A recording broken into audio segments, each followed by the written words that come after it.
item on the agenda is public comments. Do we have any public comments? Hearing none, fire chief's report. Okay, Tower 1 went out today. It has a hydraulic leak, a pretty significant hydraulic leak. We probably lost 15, 20 gallons of oil in the truck, so they took it today. They're trying to figure out what it's gonna cost and what is actually wrong with the truck. So once we have those numbers back, we'll figure out our next move. We're gonna have to go back to the town to get more money to fix this truck, along with PMs on 2 other trucks, so. Where did it go? Is it local? Yeah, I was or- gonna It say, went to where do they Tracy, send it? went to Tracy's Garage. Local? That's in Derby, Derby. Oh, so, yeah. I thought you had to send it out of state or something. No, I asked Jim to come tonight, just because he's the chief engineer, so if we have questions when we get to the ladder truck presentation, or if we have questions on the apparatus, since he doesn't come to these meetings. Great. Also, Santa at the firehouse was a great turnout this year. We had quite a few kids, which was really good, probably the most in years. Also, Santa on the fire truck was a great success. We did with roughly 100 kids. So That's awesome. Mrs. Claus, Beth over there, did a phenomenal job. Thank you, Mrs. Claus. Thanks for this clause. 26 years, 27 years. And that's what I got for that. So, the toy closet, we brought the toys down that we collected over the last year to the toy closet last week. So the toy closet got all those toys, which was good. We saw it on Facebook, social media. So that's what I have. Apparatus report is basically what we just said, that truck's out. Rescue 1, we're still dealing with the insurance company on. So we should have an answer by the end of the week on where we're going with that. And then, as long as you guys are good, we'll start getting into operating and capital budget. Yes. Okay. Anybody have So- any questions? Okay, so if we look up on the screen over here, this is our operating budget. So what we did this year is anything that really had a significant change or we showed an increase, we talked about it. So we can go line by line, or we'll start if you guys have questions, ask. So we're missing a slide.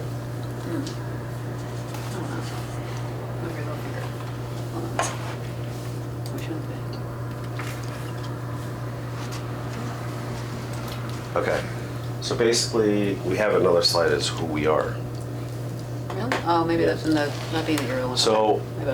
what we do, fire suppression, life and property rescue, this is more gonna be a presentation for the Board of Selectmen, Board of Finance, so they're pretty new.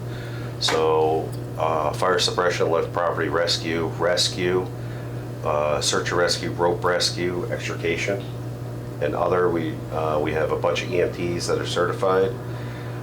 Storm standby response, community service, meaning when we cook for like the Father's League, help with the GCC Bagel Run, the road race for the rec department, and then we do fire prevention and education. Firefighters are expected to do the job without failure 100% of the time. Some of the essential tools that we have on the trucks, just to give a brief overview, that doesn't include everything, that's just small pittance, but these are some of the main items. So if we go back to the budget, we show a 2.5% increase on the salaries, which is contractual, which that was already negotiated, so there's not much we're gonna talk about there. So we're gonna skip down the medical expense. So medical expenses, every firefighter has to have a current physical within the year. So if you go for in June, you gotta have a new physical by June. Otherwise, we have to pull you, and it's gotta be an up-to-date physical, which we pay for. There's gonna be a 5% increase, which we're told by Yale, occupational health for those. And then these are some of the things we carry, EpiPens, Narcan, et cetera, like that. All these things are going up in numbers, so we have to increase. Repair maintenance machine, So these are the trucks we currently have. These are the years when they were put in service or when we received them. The make, the model, body type, and the function. So basically that repair maintenance line, we're looking increasing at 10%. Trucks are getting older.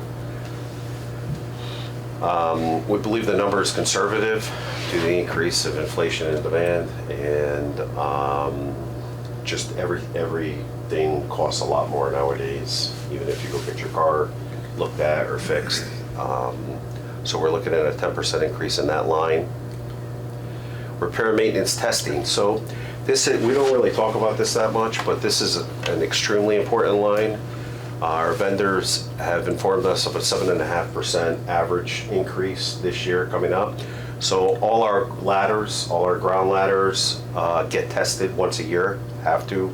These are all mandates. Hose has to get tested once a year. We test in the area They get of... tested in-house or? No, so we have an outside testing company come in and Okay. do it. So, and that's for all these. So the hose, we test roughly 28,000 feet of hose a year. Air pack testing, so meaning the actual air pack itself gets tested once a year. Fit testing, these are fit testing, we're actually doing it January 13th next week, where they put their air mask on, and it's a machine that clips on, and they make sure your contour of your face, your mask is sized correctly to your face, so that has to happen once a year. That's an OSHA mandate. Pump testing, every single pump in the department on the trucks have to get tested once a year.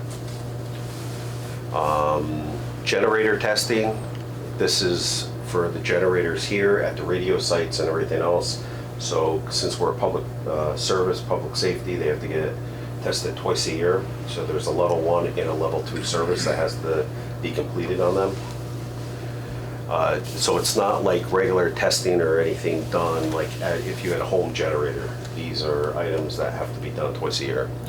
Generator, DOT truck inspections, so these get done once a year. So if you go out to the trucks, when the truck goes out for preventative maintenance, a PM, and they inspect the truck and they put a sticker on the truck and it's tagged when the next inspection's due, when they tested the truck. So those have to be done once a year.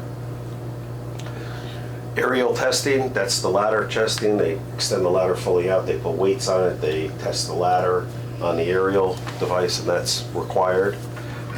These are all third-party vendors? Yes. Or like DOT, is that department, is that the state that does the DOT one? So you have to be, so our service center Has to be issues certified. yes, and they'll fill out the ticket and submit the paperwork. Okay. Yep. Bottle testing, these are the bottles that go on the guys' packs, on the air packs that have to be tested. Breathing air testing, this is for the compressor in the back that fills the bottle. So a couple times a year, I think it's done quarterly actually, they come in, they take air samples to make sure the air is clean that they're breathing in, and it gets tested, and we have to post what that air quality is over by the compressor. Rescue tool testing, this is AMCIS testing. The tools get tested once a year. And meter testing gets done quite often. These are the meters we just bought, and we're buying now, and we currently have where they have to get bumped and cowed and recorded and everything else to make sure they're up to snuff. And then we have more testing going on, but these are some of the main testing things that we do. So on the average, it's going up roughly 7.5% when we took all those numbers into tuition. Repair maintenance building, we increased this line by 20%. The age of the building is 18 years old. Equipment is getting older, circulators, cost of service, contracts are increasing because the stuff is getting older. So the cost of repair and the cost of service it is also going up. It's not brand new anymore, so the likelihood of having repairs is a lot greater than it was 10 years ago. Does this address the HVAC issue that's going? It does not even at address that, 20%? so we're gonna get into that in capital. And this also, the added cost is also, we have the new storage and training facility in the back, so. But when we go up 20%, we're not going up. It sounds like a huge number, but I think the average, on the, Hold on, this page. we're going from 45,000 to 54,000. So it's $9,000. It's not like we're going up 40 or 50,000, but that number is really conservative, I think. So we're going to struggle with that. But as we go through, you'll see, like, you can see the gutters here have blown out. You can see the rot down here on the garage doors. You can see, we took other pictures. This is happening on all the overhead doors. See the gutter blown out. And then in the bay, the concrete is starting to spall. The epoxy coating is popping, and the concrete itself, it's starting to rot away. And you can see the drain where it's all rusting away. So this should be addressed sooner than later, just because we can stop it, patch it, dig it out. Well, not dig it out, but clean it out and put a patch on it so it doesn't extend farther into the bay. And we're dealing with a small area here and there, and then we can get it re-epoxied and fix it in a relatively cost-effective way, rather than if we let this go, we could end up hammering out a good portion of the floor, and the floor all has radiant heat in it. So when we talk about a new firehouse, it's really not a new firehouse anymore. So it's starting to show age. And then what I did here is I went up on the roof, and this is in the bay. So you can see, I know it's a little hard to see, but you can see the paint peeling away, and it's all exposed. So what's going to happen is, this is hardy plank. When the water keeps hitting it, it's going to absorb into it, and it's going to puff. And then when we get around, or if we're going to paint it, it may not grab the paint, and we end up having to rip the siding off and replacing the siding on it. But you can see how it faded over the last 18 years. This will all be part of the presentation? Yes. Okay. Yep. So I thought, when we do it this year, visuals are usually a pretty good step. So like you can see the gutters rotting away here. We're having multiple gutter leaks. So when it rains, or we have it in the front especially, and in the back, the water's pouring over the gutter, it's coming through because the downspout actually separated. So that's why I think we're getting a lot of this issue down here. So we have to fix the gutter issue, and then this needs to be this needs to be sanded off and repainted so it will last us. It's probably going to be in the area of probably $15,000 to do something like this, but on the same token, if we had to start replacing steel and doing all that, it'd be a lot more. So these are preventative maintenance things, and we're going to talk about this in the capital budget a little bit. Rentals and equipment, 10% increase. So our dumpster, we were paying $200 a month for a dumpster, which was ridiculously cheap. Dumpster company went out, and the cheapest dumpster company for the same size dumpster that we have is $384 a month. So, which is right in line with what it is, but it almost doubled. Our oxygen canisters that we carry, the oxygen bottles, they're going up, they have gone up, and they're continuing to go up, and then we have the copier and stuff like that. So Is that a 6-yard dumpster? it is How often do they pick up? once a week. Does that change with the new building out back, or? No, it'd be the same. Communications radio. So this line is interesting.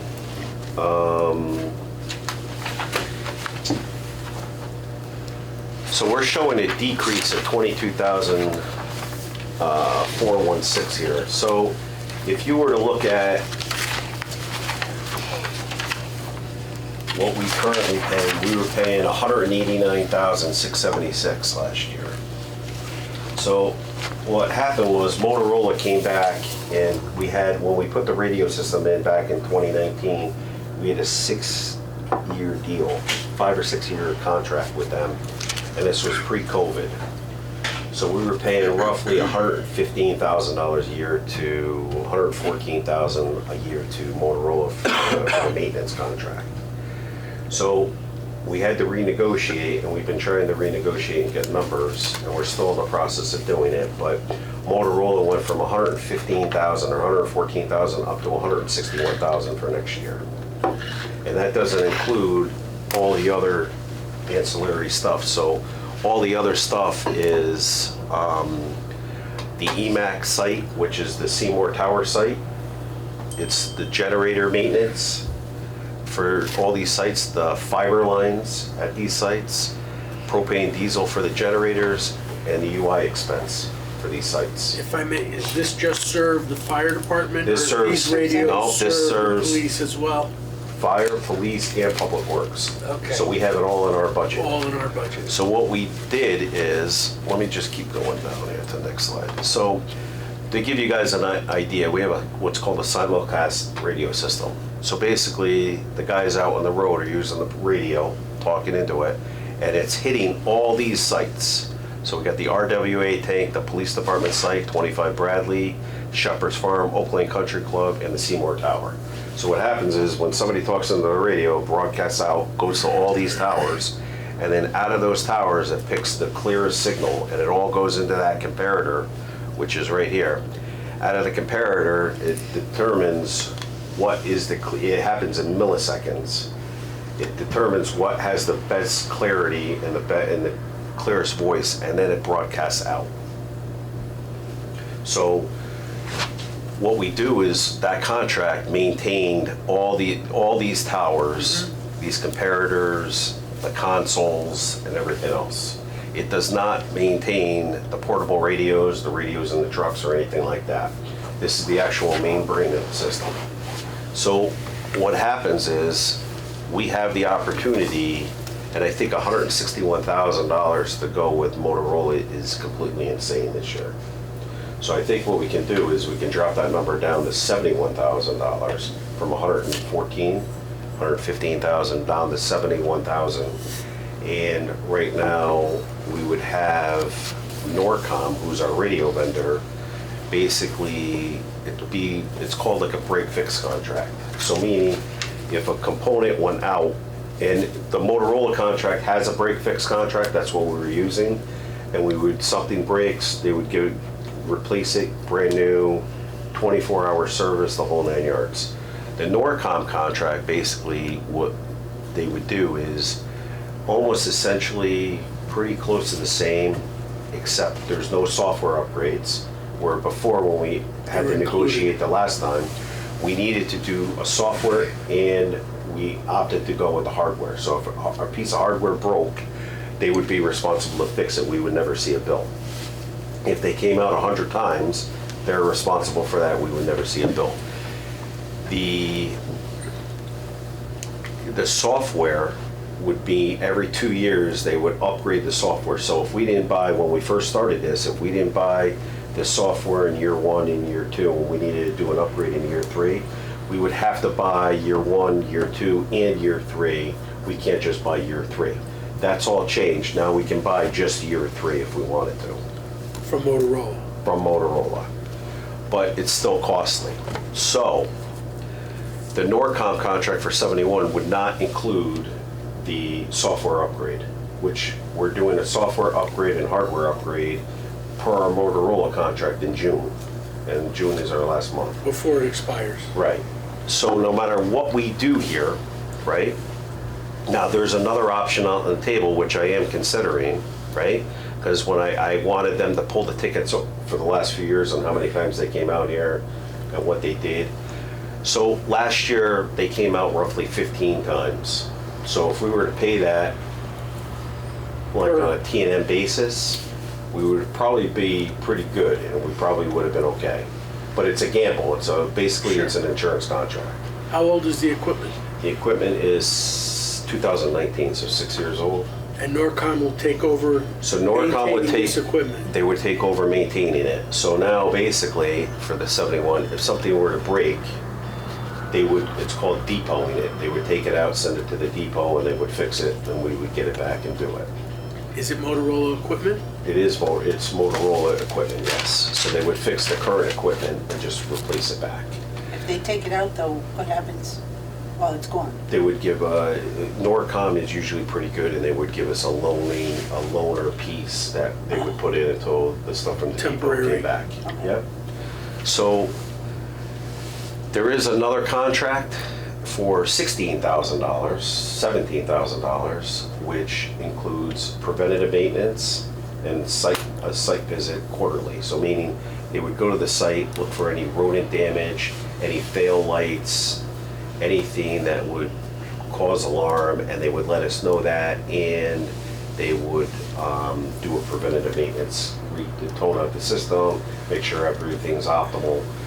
That would, the optimizing would probably happen once a year, and the site visits happen 4 times a year. So that's bare minimum, I think, what we need to do. And then the question is we could take the gamble and drop that contract down to $17,000 a year and do that and go on a T&M basis. But if we have, let's see, a GPS time standard go, right? A board on a GPS time standard's roughly $15,000 to $20,000. So each one of these sites has 2 of those boards. So we could take the risk and we can go with it, and hopefully we have no breakdowns and we save that money. Now, Do the other departments that are involved in this? they don't pay anything. They don't pay, do they have a voice as to what we decide to do? No. Or they're just on for the ride? They're on for the ride. Okay. So, because we manage the system. Now, the other option is, so we have the 16,000, we have the 71,000, and we have the 161,000.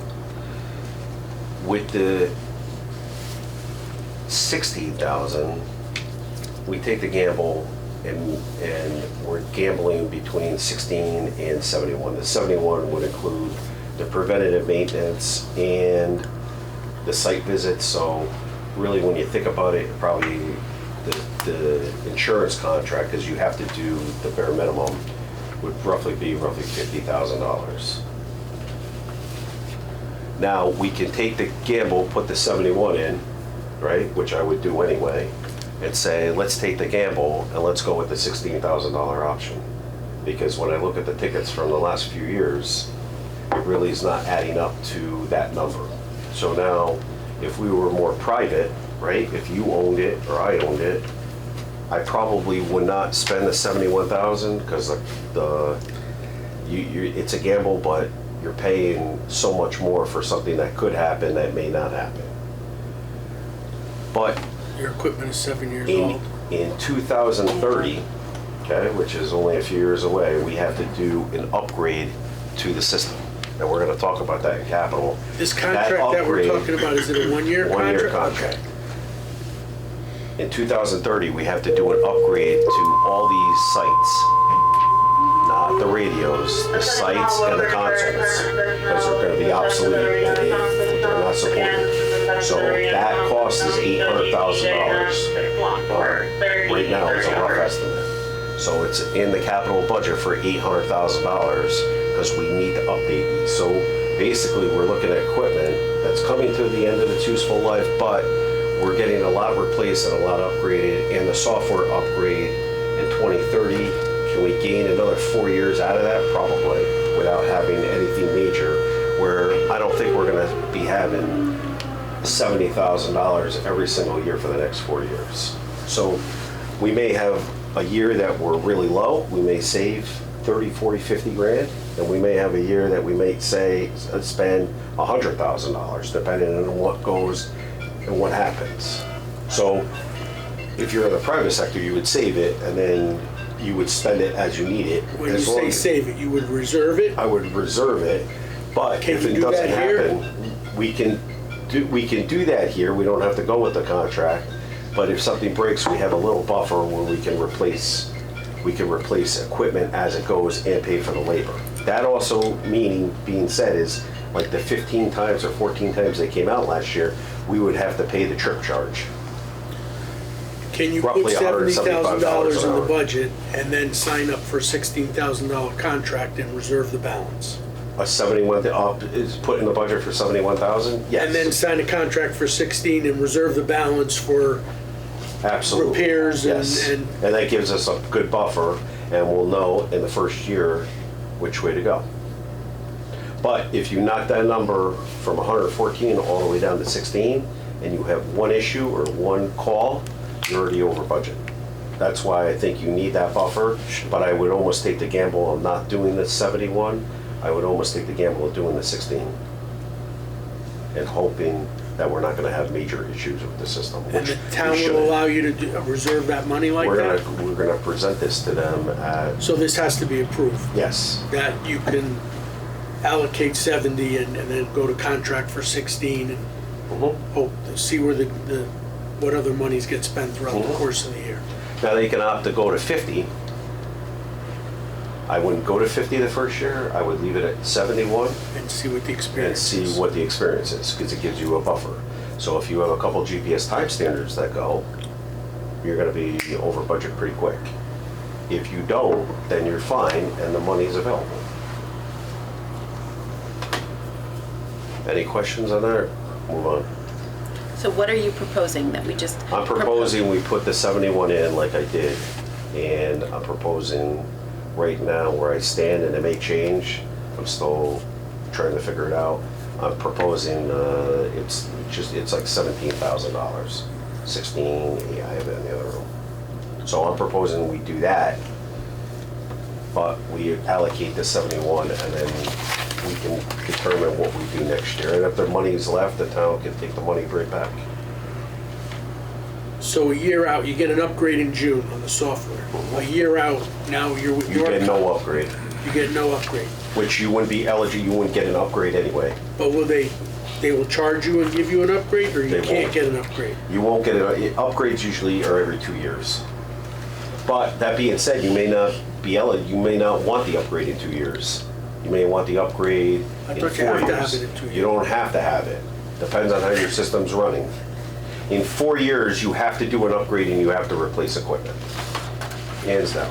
Based on where we are now in 2026. You know Correct. what 2030 is gonna be, We know that, and we have to upgrade the consoles, and we have to upgrade the 800,000. comparator, and we have to upgrade the stuff on the site. So what we use right now in the sites are called GTRs.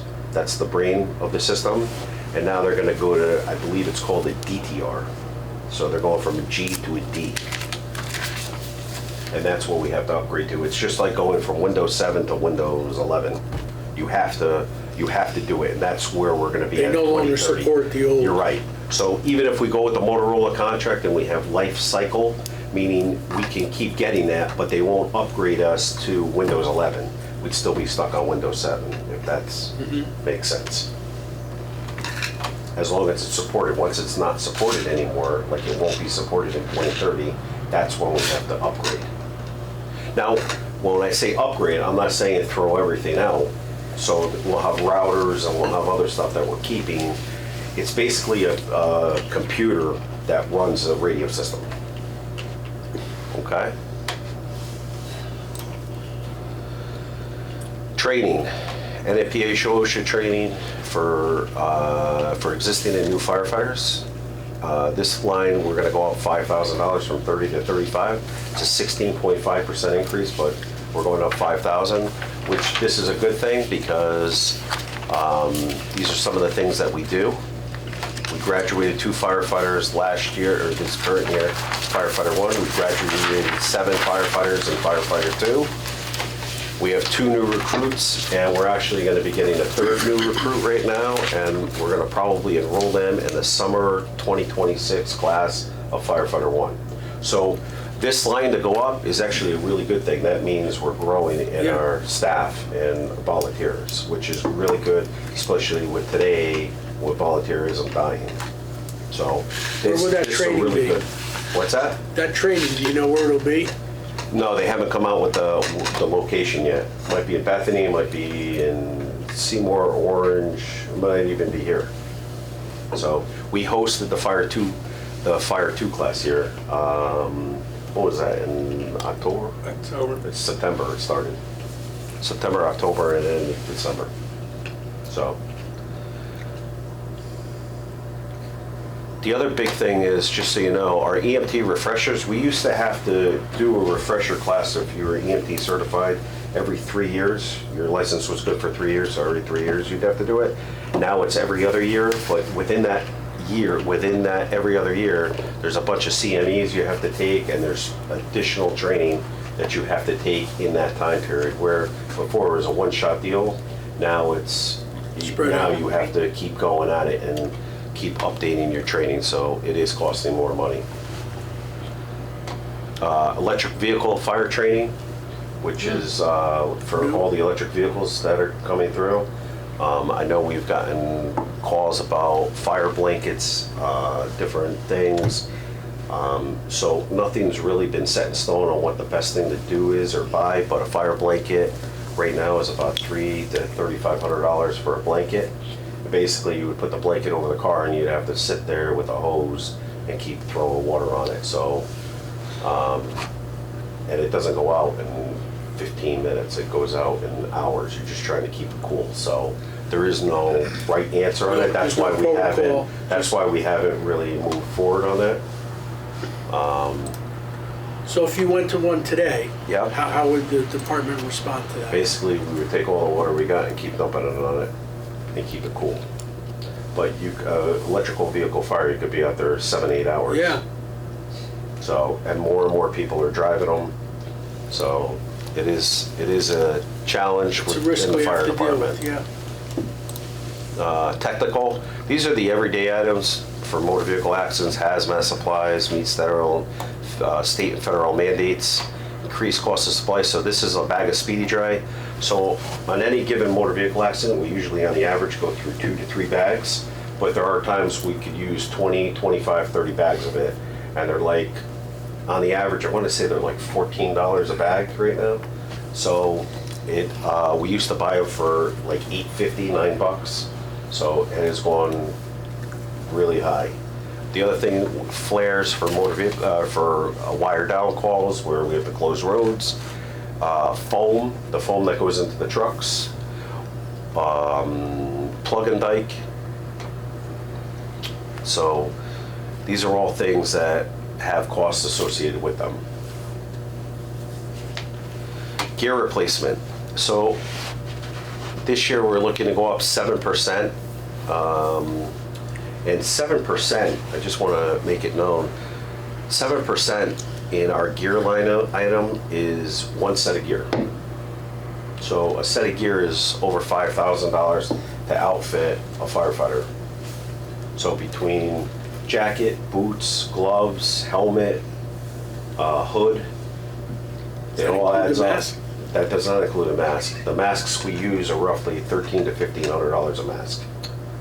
And every firefighter has their own. Everybody gets fit tested and everybody has their own mask. So it's their own And mask. CPA. Yep. So it is part of their gear, but it's not part of this. It's not part of this gear. Understood. This is actually just turnout gear. Yeah. Yep.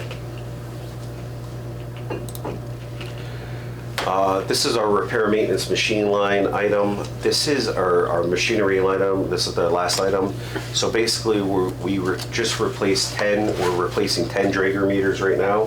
What we had in the last month and a half, we've had an issue with our CO meters, meaning when we go to CO calls or we go to a fire, we go anywhere. We usually take the meters and we meter the house and make sure the levels are good, the oxygen's good, the LEL is good, the CO, there's no CO in the house.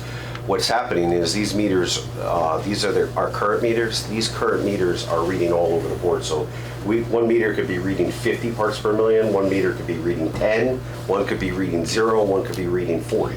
So we're trying to balance, if we have CO, we don't have CO.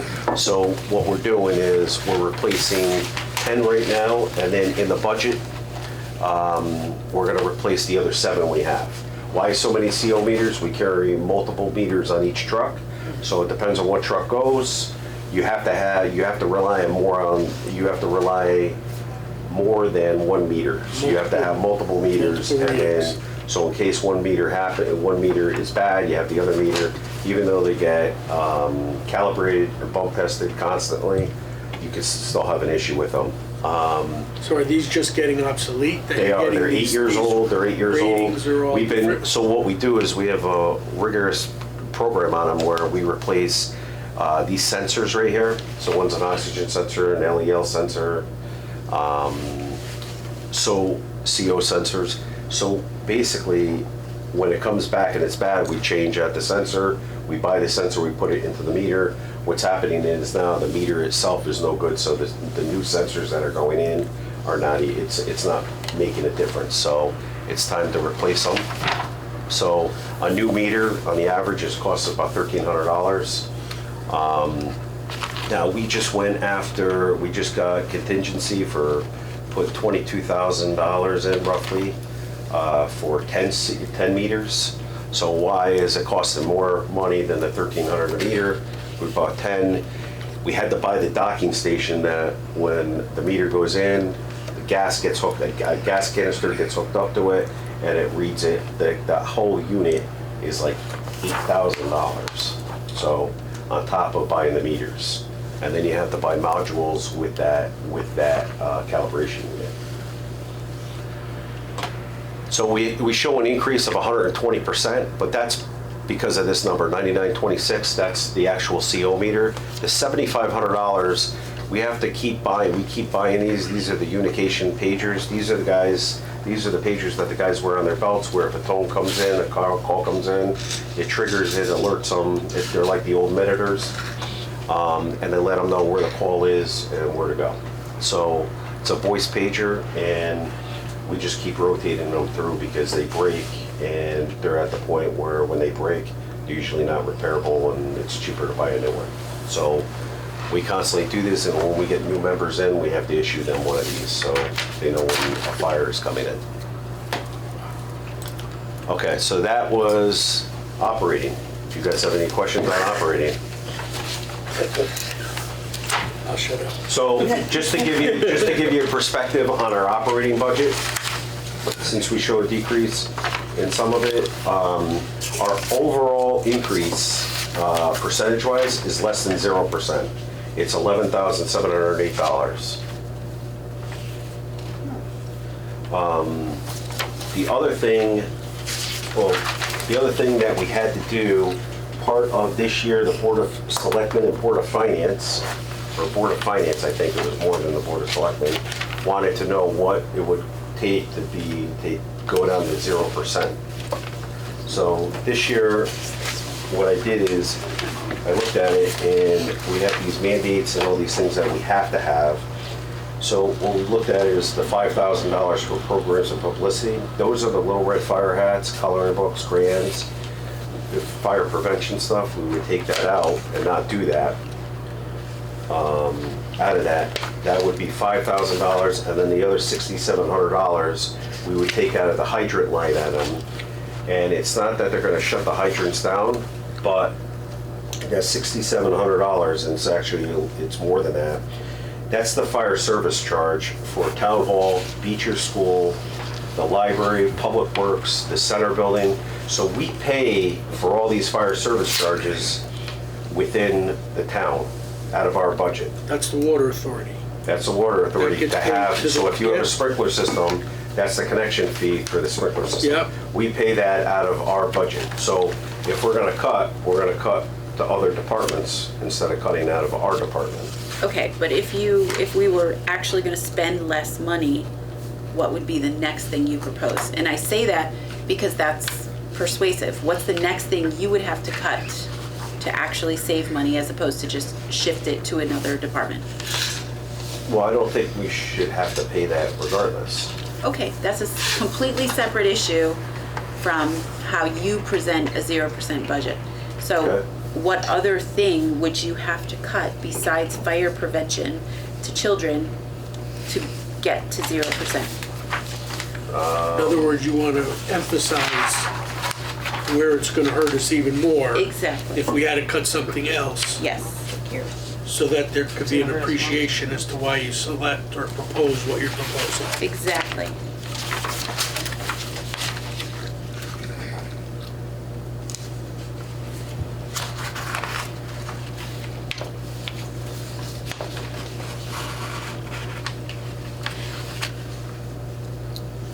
I have to get back to you on that one. Okay. Yeah, that's the only thing I would say is just be ready for that answer, because that's gonna be the question. We're not just looking for you to move it to another department, but what would it cost the town if you had to really set off all of the increases that are completely understandable with something that you provide? It's a tough question to answer because at some point, we're gonna have to look and see what we're not going to, what mandate, because a lot of our stuff is mandated testing and truck maintenance. So you have no discretion there. We really don't. Right, I mean, so we're- she's saying, what do you have discretion, and what would you pick? And how much would that hurt the community and the department? Right. I And you that don't have to right now. answer it right now. Yeah, I don't but have it's that worth answer. consideration. Okay, so capital budget, ready? Anyone else have questions? Squad 4 replacement, this is a 1996 F-350 pickup. This truck is 30 years old. It's starting to have oil leaks and the truck is rusting away, it's having issues, and this truck is in need of replacement.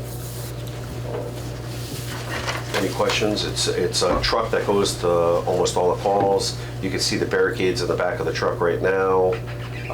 This truck carries barricades at a house fire or at a fire or even a car fire. We throw dirty equipment in the back of it, hose, air packs. So you're proposing and that This also transports firefighters also. Okay, so you're proposing that this be replaced in the next fiscal year? Correct. Are these in order of priority? They are not. So if you were to look up here, we did this a few months back behind you. You can see Squad 4 was designated to be replaced in 2026. That's the second one down, Yeah, okay?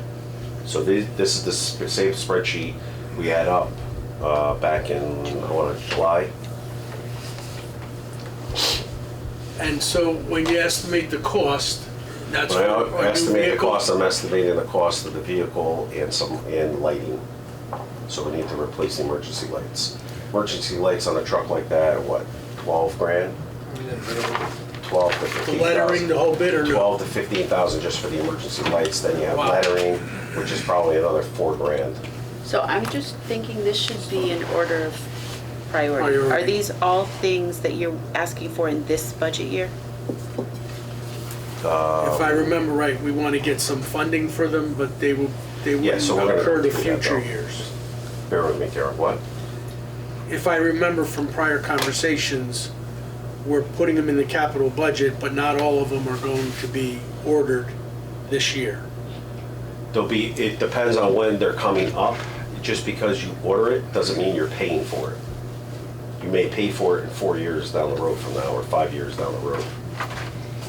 Is there anything that they can put into this year's budget? Yes. Okay. So the Squad 4 would be into this year's budget. It's 90,000. It's not a $1 million truck. And a pickup is more readily available. You could probably get a pickup in a few months, rather than you're not waiting 2 to 3 years for a pickup truck. So in this 26, there's only 2 items. You're going to actually fund the 90,000 and get the truck. No, so if you look, you gotta go through, you gotta stay on this slide over here. This really This- is a database of all the vehicles. So this puts our budget out to 2055. 2055. This, You have to look at this for now. you have to look at this sheet. So This Squad is 4, Stay the over there. capital. radio sites. So we just replaced a UPS at the Board of Selectmen, Board of Finance What just is passed the it. UPS? Uninterrupted power supply, meaning Battery backup. Okay, so we just replaced one at RWA. There's actually a temporary one in there now, a loaner, What's an RWA? Regional Water Regional Water. Authority Tower. Okay, so this was replaced, this is not even replaced, there's a temporary one in there now until ours comes in, and then they're gonna replace it. Each one of these power supplies at each one of these sites is $19,334.82. July 1 pricing. And these sites are These- necessary these for video- communication to be This is the full radio system. coverage. This is the radio system. So if a UPS goes down, just so we're on the same page, if a UPS goes down, right? And with all these sites have backup generators, the UPS bridges the gap between losing power and the generator kicking on, which is usually in about 10 seconds. If the UPS is bad, fails, even though the generator starts in 10 seconds, doesn't mean the site's gonna come back up in 10 seconds. On the minimum, it's gonna take 45 minutes for the site to come up, and if it doesn't come up, we have to have NORCOM come out and reset the site for the site to come back up. So that's why the So rate, 10 that's seconds why- is really 50 minutes minimum, because you have that 45 minutes to get the thing up Correct. and So the running. 10 seconds keeps the radio up and running. If the battery backup is bad, the site goes down, it will take 45 minutes to restart, and if it doesn't restart, then we have to have our radio people come down and restart the site. The other one is the UPS at the firehouse here, which does all the data equipment and does the radio stuff at this location, is $52,690. Okay? This UPS is beyond its useful life. This UPS is 18 years old right now. So these smaller UPSs at $19,335, they got a 5-year life on them. So roughly every 5 years, 5 to 6 years, they're out of warranty, they're gonna fail, we know they're gonna fail, they have to be replaced. So once again, this is police, fire, and public works. AEDs, we have 9 AEDs that are due this year that need to be replaced, for a total of $19,368. These go on the truck and inside the building here. They have to be replaced because they have. They can't be Expiration date? updated, they can't be updated, the software, they're at the end of their useful life. Okay. So, and in the AED, we're past where we should be, we need to replace them now. That's a life safety Yeah. deal. Hydrant painting, we had this in last year. Actually, we pushed it off until this year, so now it's in this year. We had a price last year of $84,000 to paint 140 hydrants, meaning they come in, they sand and scrape down the old hydrants, and they repaint them. The hydrants, these are our current hydrants. This is, and some of them look even worse than that. They're in dire need of painting. But it is an expense of $84,000 to paint and maintain the hydrant. And water company doesn't do that. Water company does not do that. Water company does not own the hydrant. The town of Woodbridge owns the hydrants.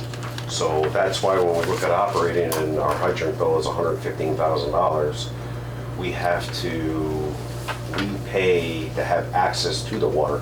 We don't pay for the water we use, but we have to pay access. We have to pay to have access to the water. So it's so many cents per foot of water pipe on the ground. That's how it's based on. So I asked once before, how come we can't get like the Boy Scouts or something to put a special program together to do this for the town and get a badge for? We can. This is a huge undertaking. This is big. This is quite a bit of work to come in. You would have to, and these hydrants at this point have to be scraped down, and I'm not 100% sure on the lead Component. of it to deal with the Boy Scouts. So then you need a special contractor. Years ago, we used to be able to go out and just paint the hydrant because the hydrants were in better shape than they are today. Today, they have to, if we were to paint this hydrant, the paint would come right off. Yep. So it's not a matter of going out for an Eagle Scout project just to paint the hydrant. The whole hydrant would have to be sanded, and then we'd have to deal with if it's lead, if whatever the case may be. HVAC. So this look at the number today. This is a rough number for $600,000. This replaces the BMS system, the building management system in the building. It controls the temperature in the rooms, and we had a company come in. We have an engineer that the town hired. We also have a company that came in for the last few weeks that did an assessment on the building and the equipment. Some of the equipment needs to be replaced. It's 18 years old, it's at the end of its useful life, or some of it is actually even not working and it's broken. So they're creating a schedule, and this is gonna more fall with Dwight and Nigel, the building people that they appointed last year, so they're involved in it. So we have a meeting coming up in the next, either this week or next week, where we're gonna be talking about the next move forward. But we wanted to have a number to stick in there as a placeholder, but there's gonna be more to come at a different meeting to discuss what needs to happen and what needs to be replaced, what makes sense to replace, energy efficiency, and everything else. But the estimated cost of this project is roughly gonna be around $600,000. Well, right now, we're spending thousands of dollars in electricity and gas we don't need to be doing. Sure. So this is something, overall, there's gonna be a payback on this. I just don't know what it is with the new equipment and the changes The in the VMS efficiency. system. You got it. Sean, has it always been an issue since the building was opened, or just recently? No, over the last few years, we're having more and more trouble controlling the system, and it cannot be controlled really anymore. So it's basically on or off. So you'll go into like the men's locker room, it'll be 62 degrees. You go into the women's, it's 69, 70 degrees, which is where it should be. And it's like an 8 or 9, 10 degree swing in some spots, but it's running off the same unit. So there's changes that have to be made, and they have to play with it. The other big thing that they looked at was the gear room. If you go into the gear room where all the gear is stored, you'll see the ceilings by the vents, they're all black. It's all black. Basically what we're doing is they're coming back from a fire, and all the carcinogens from the gear is going up into the vent. It's going through the unit, recirculating and dumping it back in, which is bad because they don't want you to breathe the carcinogens back in. Like when we buy a fire truck now, there's filters within the cab now that clean the air. So basically, when the guys get into the truck, it's a scrubber. It's scrubbing the air so the guys aren't breathing the carcinogens into their lungs.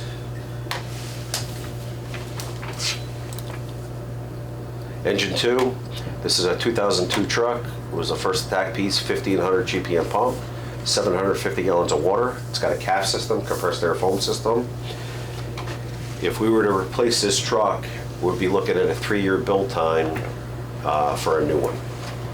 So if we were to order it today without even designing it, let's say the design was done, which would probably take six months to design it, we're looking at a 3.5 year build time for this before we receive it, and then the payment would be due in 4 years. Usually we pay in arrears. So, but this is a truck that we have to do something with this year. The cost of this truck was, I believe it was $1.3 million new. The other option we do have with this truck is we can do what's called a refurb on the truck. And a refurb on the truck would be roughly, probably in the area about $800,000, meaning they would take the whole truck apart, rip all the wiring out, rewire it, repaint the truck, fix whatever needs to happen on the truck, repower the truck. And what's nice about this truck doesn't have DPF on it. So we're not dealing with the new emissions. This was pre-emissions. So if we were gonna refurb any truck at this point, this would be the truck we would refurb. Instead of spending 1.3, we'd probably do it for about 800. And we're probably looking at 8 months to do a refurb on a truck like this. So instead of waiting 3 years to get one, we could probably have it done within I'd probably say 8 to 10 months. So then that It saves some money. 800,000 expenditure would be this fiscal year. So no, it's not necessarily 800,000. It could be, yes, you're right. And how long would that extend the useful life of that truck? Probably Refurbished? another 15 to 20 years. Really? 15, 18 years, yeah.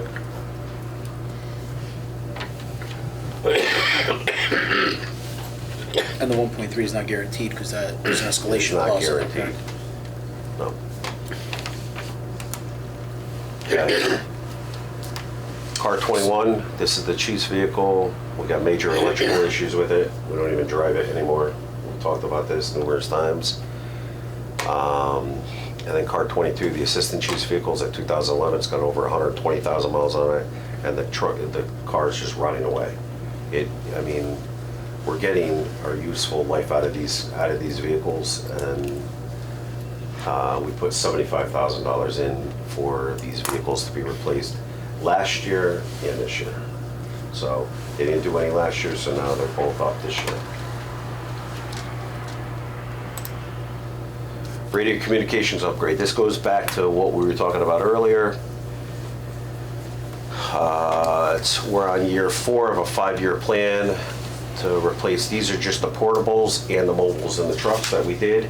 So we have 2 more years. We're in year 4 now, we're going to go into year 5 next year, and we pay $112,000 a year. Air packs, same deal. We're going to go start payment 4 of a 5-year plan, and we pay $22,000. These are the 10 air packs that we needed to replace, not the 40 before. Tower 1, the aerial apparatus, you can see all the oil leaking underneath it. 1992, 100-foot LTI, 1500 GPM, 4+ year build time on a new truck, which if we're lucky, and the truck would cost anywhere $2.4 to the next presentation we're going to get into goes up to $2.6, $2.7. So this truck is another truck that we'd like to purchase this year, and if we have to go this route, we'll see it in the next 4 to 5 years. And payment would be probably year 5 in the capital. Engine 9, this is our 2nd year payment of this truck, and we pay $228,000. The last payment would be due in FY29. One of the things that came off this year was Engine 3, which we paid off this current year that we're in, which is $175,000.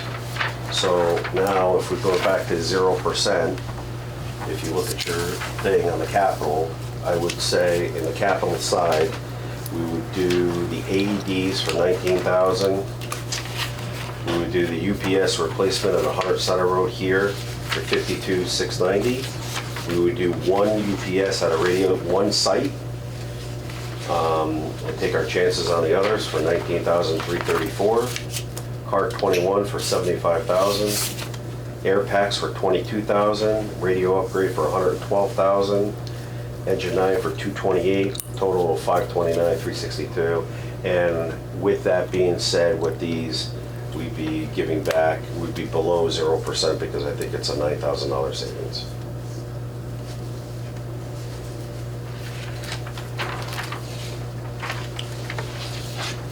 And what happens with car 22? Car 22 needs to be replaced, but at 0%, we're out of money.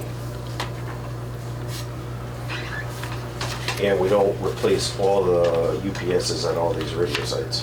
And how many sites are there altogether? Is it 5? There's 6 sites total, 5 sites. 1 site is at the PD where there's a big UPS. That UPS is like the UPS here that we have. That's not up, that's still under contract and still under warranty. We don't need to do that. So we would have, how many sites? 1, 2, 3, 4. So Four if one of sites. those fails, we're at risk of having a gap in communication? We are. During that period of time? If one of these fails and we don't replace them, yes, we're at risk of having Yeah, by no following this communication. proposal. Yep. We would replace one of these Understood. and the other 3 wouldn't be replaced.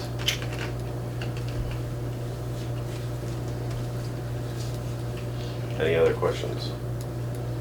Okay. Roll call. So do you guys want to make a motion on the budgets? Or do you have anything you want to add? Any thoughts? I think it would just be good to clarify exactly what you're proposing for operating in terms of increase, which I think was just the $11,708 increase, That's it. right? Does anybody have any questions? Everybody clear on that? And then on the capital, 529, which would be a $9,000 decrease of what we spent last year. Yes, it's Okay. more than 9,000, but yes, yeah. Okay. And we're voting to recommend the budgets We are passing the budget as the fire commission in order for it to go on to the next. to the board of selectmen and So board we of can- finance. We need to send it to them tomorrow. Yeah.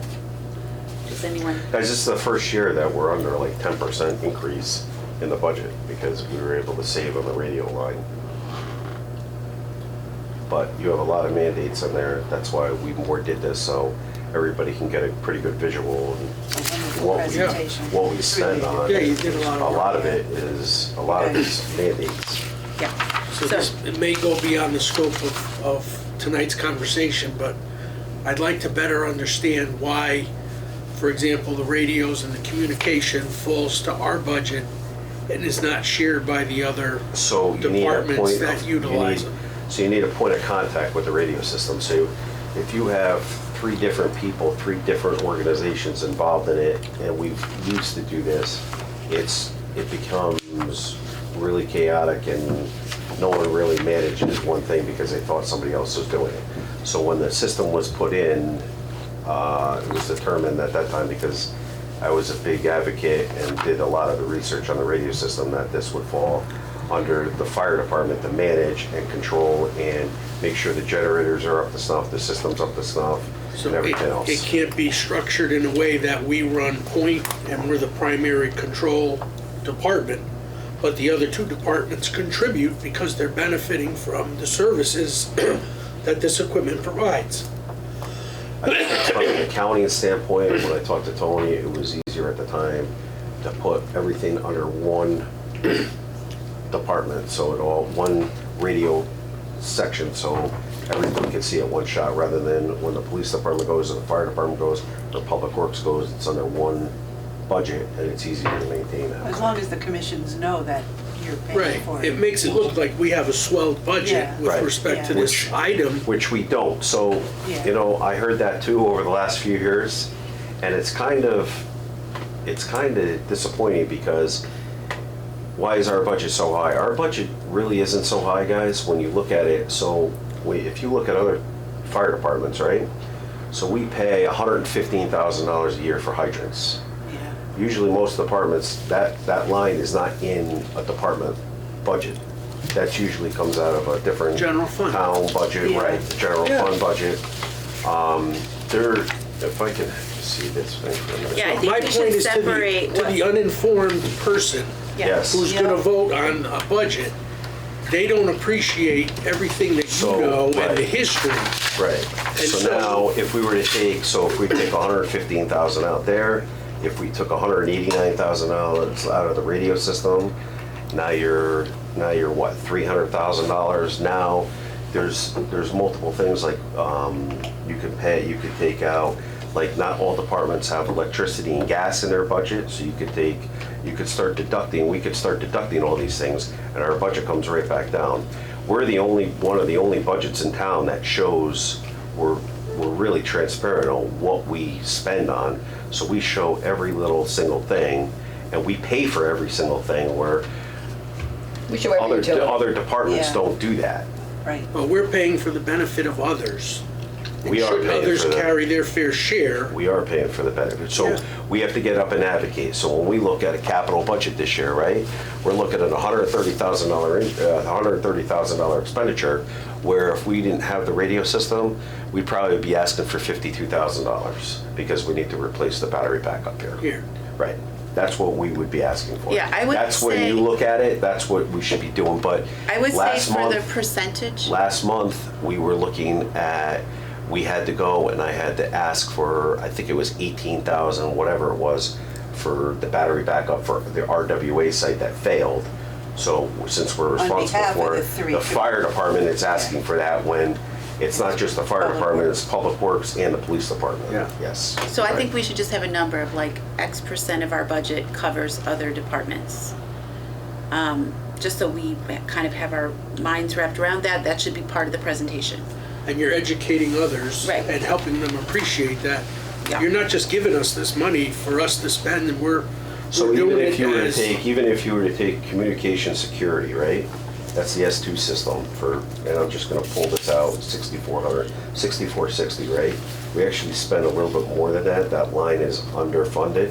We're leaving that because we usually are able to cover it, but put in perspective, that's the S2 system. That's a card access control system. So we own the system here. When the building was put in, we put it in. With that being said, the S2 control system controls town hall, the town hall, For the benefit of the others. library, Center? the old firehouse, Okay. the center building. So when you look at, or Public Works too, when you look at this, we're paying service fees for other departments. So you're right. If we were to start dissecting everything, But in we the- could dissect, and then that's when we say, what can we eliminate here out of the operating to get down to zero rather than taking something out? We Okay. pay for a lot of people's, Right, so I You think, show an in our budget. allocation. right. Yes. So exactly. much is for Yeah. the fire department, so Yeah. much is for the general town Yes. use. And if you show that, then the request for our increase as it relates to the fire department is small, but this is why it's a higher number, because we're allocating expenses that we're absorbing for others. Yeah, I would just say also, just having a $2,000 net increase, so you're asking for 11,000 more in operating, 9,000 less in capital. that's to get to 0%. I don't. Okay, is that what you're asking us to pass? I'm asking you to pass the budget that we just put up here, so it includes all these items. Okay, so you're asking us to pass a budget of 529 for capital. Not what's here. No, this is a memo that we have to send over the state, what it would Okay, take to get just down to 0%. Answer my Yes, question. that's it. 529 for capital, that's what you're asking for. That's what we are looking for a motion to approve. No. She's looking at this No, one. the No, I'm 520, not looking at that. yes, you are. That's the I'm not 529. looking at that. No, I'm looking at what is the capital ask that you want for 2027 fiscal? The 936? 930, 936, 936, 367. 367.45. Yeah.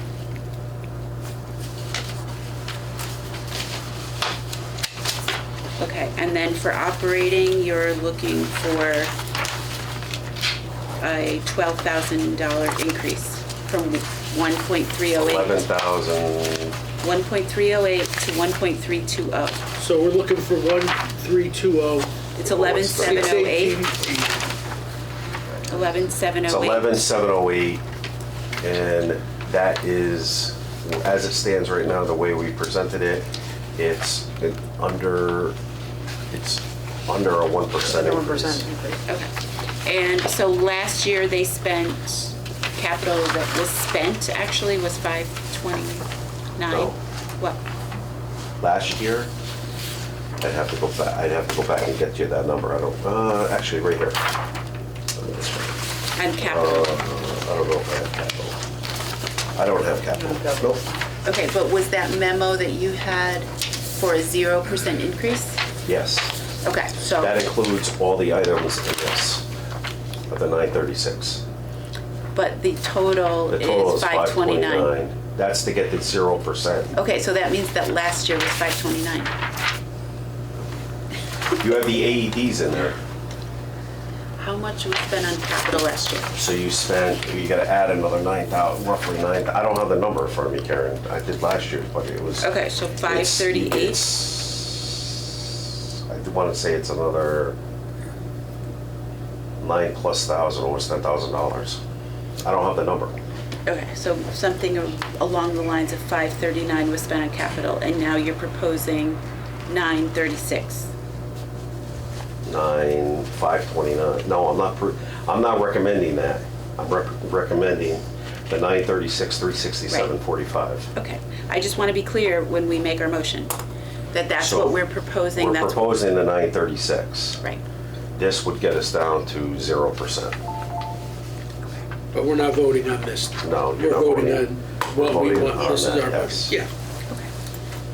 All right, then I would entertain a motion to approve the capital and operating budgets as presented with a $936,000, 367 total capital budget and $11,000, 708 increase in the operating budget. I'll make that motion. I'll second. All right, any further discussion? All in favor? Aye. Aye. Aye. Any opposed?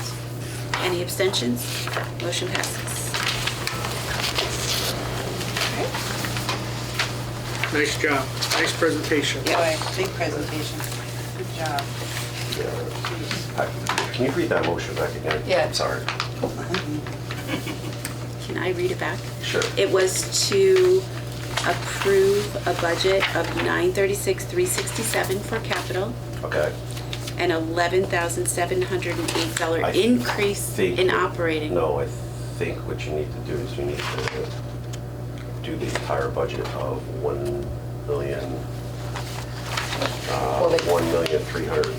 1,320,618. That would be operating.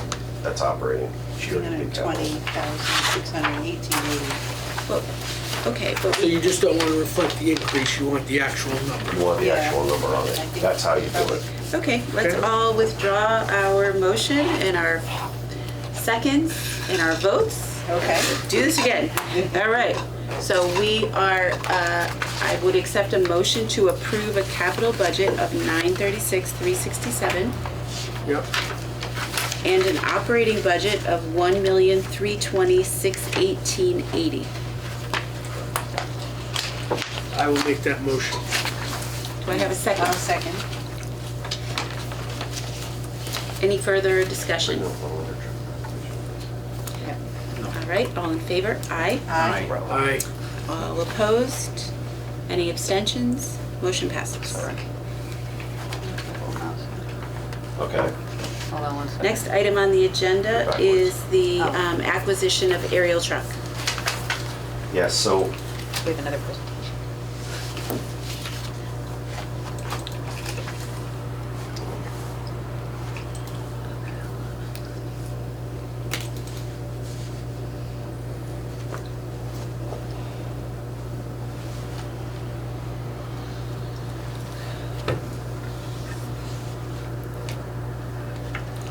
So we voted already on the aerial truck, right? Sean? As part of the capital budget? we did, Okay. which you have to because we'll get into it here. Just hit this, or enter this there. Okay, so this truck came to us a few weeks ago, actually, by a dealer we bought trucks from in the past. This is a truck, a tower truck. It's out of Eastern Mass.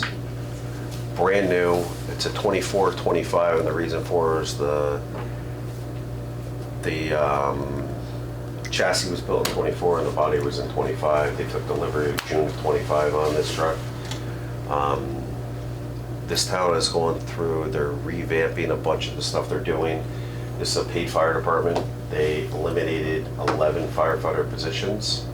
So they have to relook at how they're gonna do things. So they are purchasing a brand new, even though this is brand new, it hasn't even been put in service yet, a brand new Quint. So one of the major reasons why they're changing out, which I understand, is because with a Quint, you need to hold 500 gallons of water. This truck holds 300 gallons of water.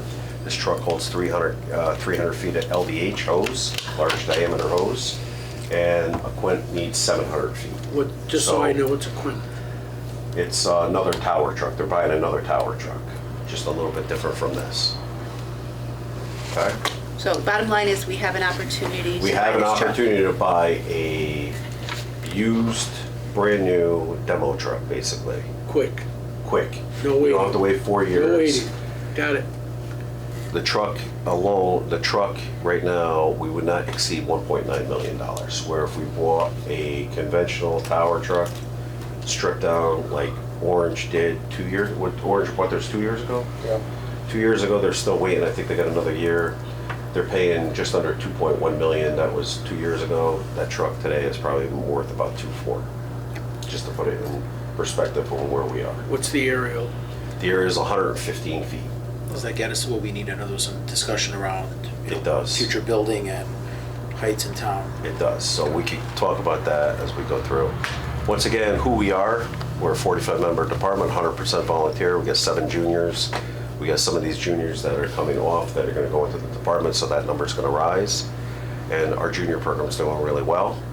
Over 97 years of service. We operate 24 hours a day, 365 days a year. Okay? Firefighter safety is paramount. We need to protect the people that protect us and the town.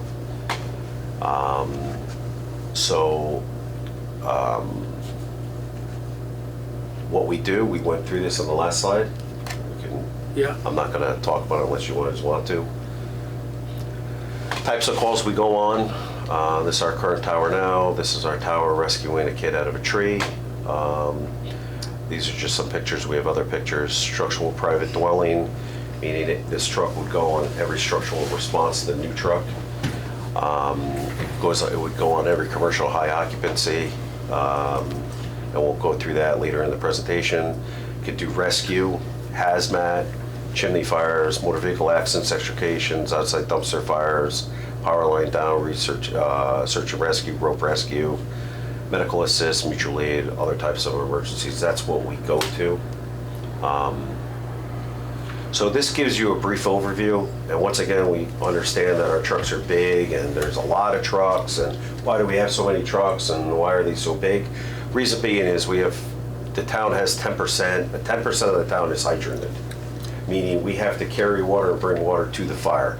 So most apartments, if you're like in Orange, they don't have these 2 trucks. These trucks are tankers that carry 3,000 gallons of water, and then when they get to the scene, they dump them into these ponds. We take ponds off portable pools and put them in the street, and then this truck, engine 7, sucks the water out of these ponds into this truck, and then this truck also pumps up to engine 3, our attack engine that's in the driveway. And out of engine 3, we go fight the fire, and it also would feed the tower truck for aerial operations and everything else.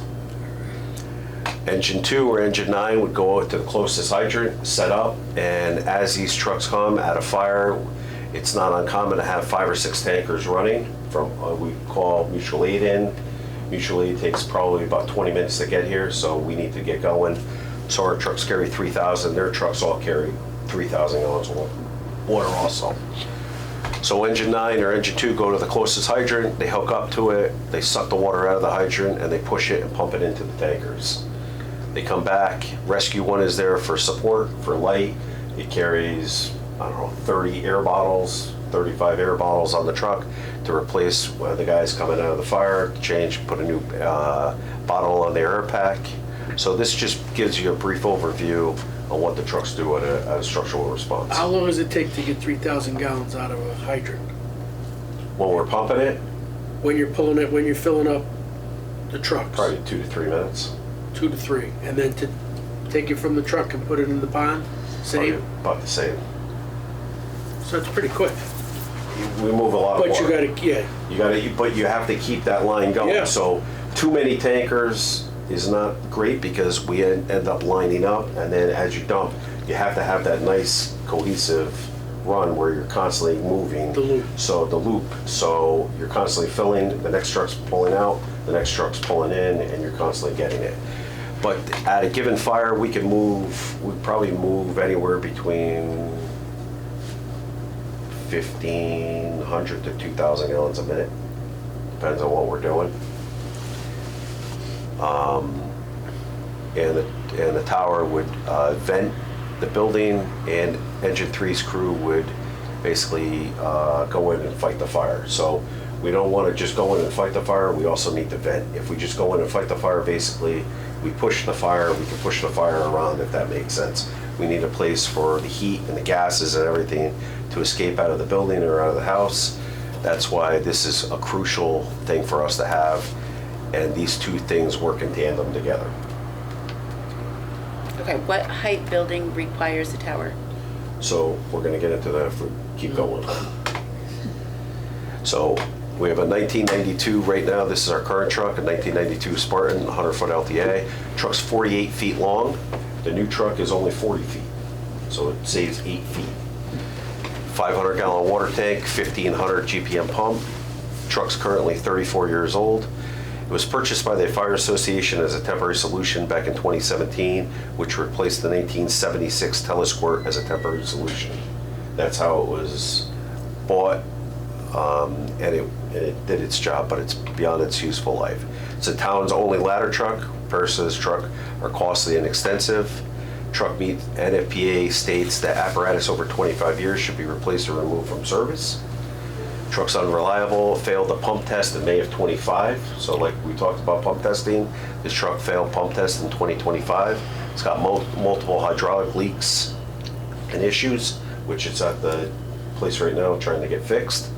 The lifespan of rural apparatus is 20 years, and urban apparatus is 10 years. It's coming from NFPA.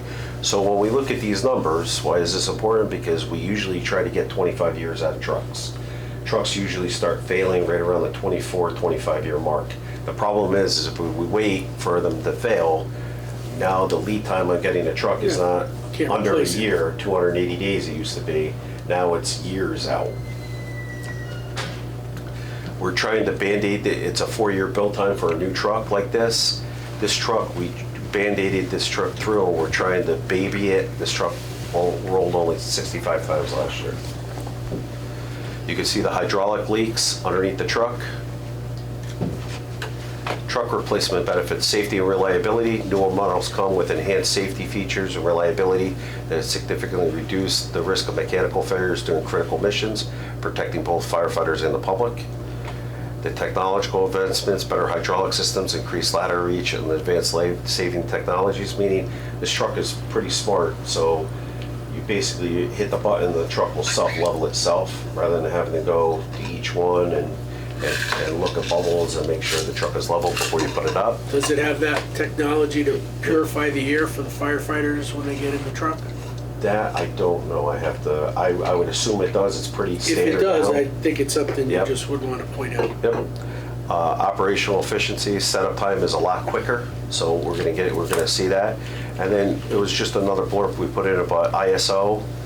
This is your insurance services office. Section 540 of the ISO fire suppression rating specifically states response areas with 5 buildings that are 3 stories or 35 feet more in height, or have 5 buildings that are in need of fire flow greater than 3,500 GPM, or any combination of these criteria should have a ladder company. So to receive the highest points in ISO evaluation for ladder service, you must reach the tallest building in its service area or be 100 feet long, whichever is less. So what is Right. this proposed truck? It's 115 feet. Okay. So these are some numbers that were generated, and we got them off of previous presentations that we did, but back in the 1970s, our population was 7,600 people. Today it's over 9,800 people. Call volume was about 100 calls a year. Today we're doing over 500 calls a year. Number of streets, we had 208 back in the 70s. We have 234. Houses, we had 2,200 houses. Today we have over 3,100 houses. Commercial buildings, we're at 70. Today we have 414. Wow. Elderly housing, we have over 320 occupants today. We're back in the 70s, we had none. The 55 and over, the Toll Brothers community, we had 0. We're at 75 units now. Amity High School was 150,000 square feet at the time. 279,000 square feet, almost 280,000 square feet that building is today. Building Beecher School had 3 additions since the 70s. It's at 161,000 feet. 804 Fountain Street, which they just passed, is our first 4-story, 96-unit complex. So we don't have a ladder that goes 4 stories. Even if they buy a 50-foot ground ladder, which I know was presented, and they thought they were doing us a favor, to move a 50-foot ground ladder would take 6 guys, and a volunteer department is just not practical. And it wipes you out. that ladder is extremely heavy and bulky. Okay, so So going back to when the we- ISO definition, do we have that, 5 buildings? We do. What are those buildings? I will have to get them for you. Probably but the I high will school. work- High school, The Leonard JCC? Building down on Litchfield Turnpike, the JCC. We actually have buildings in here we're gonna show you. So in but back, what was interesting is back in the 70s, it was determined that the town needed a ladder truck. Now fast forward from the 70s to today, and the department, the town still needs a ladder truck, just they need a new up-to-date ladder truck that will service the town. But you can see the net assessment was $72,300,000. Today it's $1,523,087,668. It's an increase of $1,450,787,000. Fire doubles in intensity every 10 to 30 seconds and can reach temperatures of 1,800 degrees Fahrenheit. Firefighters create ventilation pads by cutting holes on the roof before entering the building to allow heat and gas to escape. That's what I was talking about before, where they both go hand in hand. When you're going in fighting the fire, we also want to ventilate the roof. You can see how it's safer to work off of a bucket than it is off a ladder. How did that change from the 70s to today? Truss construction. So years ago, they had these ridge boards, right? And you would throw the ladder up over it onto the wood, and you would go up and you would cut your hole and do your thing. Today, there's a lot of houses and a lot of buildings that are all truss construction.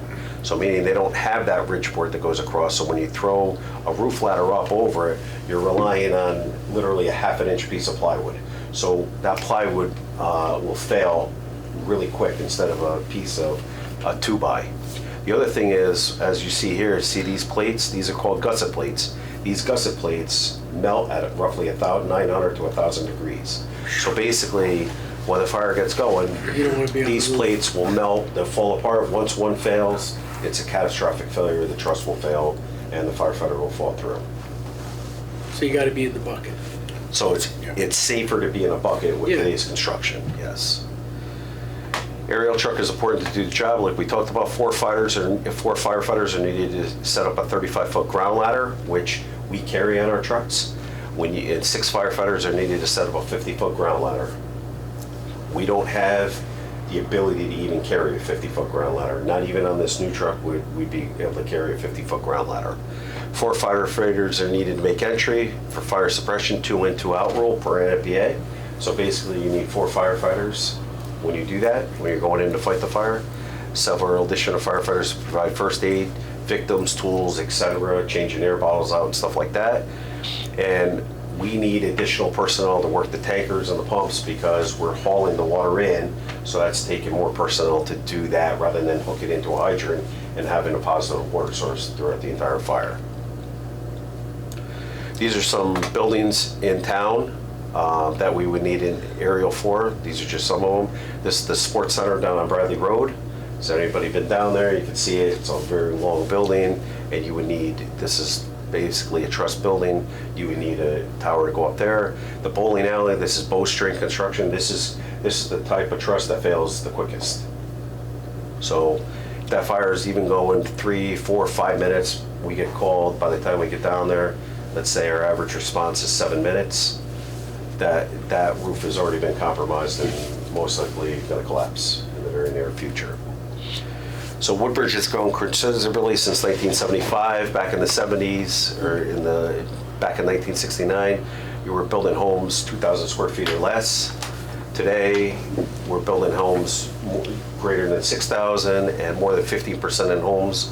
15% of homes in our town are greater than 4,000 square feet.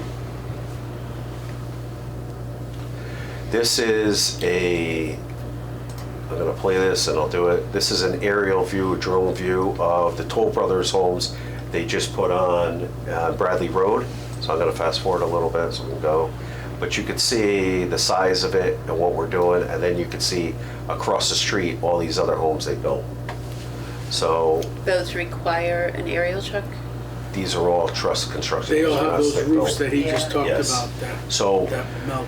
if we get down here and there's a fire on this roof, it's probably already been compromised. So it would be safer to work off of an aerial truck than it would off a ladder sticking, going onto the roof. One, you have to get up here, and that's probably gonna require a 35-foot ground ladder that we talked about, and then you gotta bring the other ladder, 16-foot roof ladder, put it on the roof and slide it up and hook the ridge, and then get up onto the roof while it's on fire. So, not saying we're getting rid of that technology, because we still are gonna use it in certain areas, in certain circumstances, but the aerial would make it a lot safer. Sure. And be able to do the job a lot And those are all easier. truss construction? Yeah, they're paneled buildings. Yep. So, that's that. The JCC, we had the fire at the JCC back in 2016. Now they have solar panels on the roof. That creates another hassle for us, because even though we shut power down to the building and we shut power down to the solar, there's a separate disconnect on it. Those panels are still active, so if you were to touch those panels or put an axe through the panel, the firefighter would get electrocuted and probably die. These are more solar panels on Beecher School. This is on the pool roof. This is on other parts of Beecher Road School. So you can see solar is big right now. So This is up at I regardless- Jacob. Regardless of where the fire is, you're limited in where you can open You got it. that roof You to got it. ventilate. So when we look at this, right, 75 Redbird Road, you can see all the panels on Benai Jacob. This is a disconnect switch. We put this in just so you have an idea. There's a switch on this where you would be able to throw the switch to shut solar from going off. But just because it's at night and it's not producing solar, if this fire is high in intensity or you have flame, the panel is looking at it as light and it wants to energize. Oh, We have some more solar panels at Amity High School. We also have a microgrid station at Amity High School, which poses another threat. So it's another obstacle that we have to deal with that we didn't deal with back in the 70s or prior to all this technology. Amity High School, here's another aerial view of how large the property is, the buildings, the roofs, all the equipment. that drone's coming in here. So here's the drone here. This is an overall view. That's great. It's a lot of roofing.